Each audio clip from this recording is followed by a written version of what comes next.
The Cimmerian threat began in Russia. The origin of the virus is unknown, but its effects were devastating and swift. In the 1930s, reports of biological experiments began leaking out of Russia. Then reports of villages destroyed overnight. Then entire cities. We feared the Russians had developed a weapon of unparalleled power. The truth was far worse. The Chimera stayed sealed within Russia for over a decade. Then, in 1949, they launched an attack that overwhelmed all of Europe in a matter of weeks. For several months we thought England was safe. But in October of 1950, the Chimera burrowed under the Channel.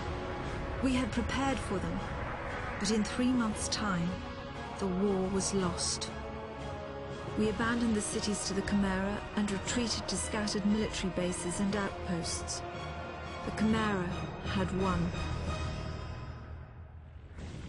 On July the 11th, 1951, the Americans launched an assault on the eastern coast of England.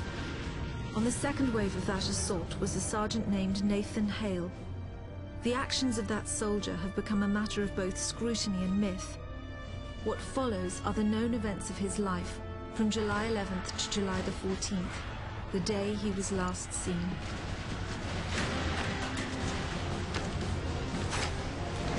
The American soldiers had no idea what they would soon be facing. The US government had sealed its borders in 1950. Radio waves and newspapers became state property. Only the highest levels of their government knew the truth. The operation was an exchange. The Americans were bringing supplies and tanks into York. We were giving them our one secret weapon, something we could offer that they couldn't build themselves. I was the commander of the convoy team that was to meet the US soldiers. We were ambushed in Manchester on the way to the rendezvous. There was no way to warn the Americans. They were on their own in York, fighting an enemy they knew nothing about. We never learnt exactly what happened there. All we know is that Nathan Hale was the sole survivor.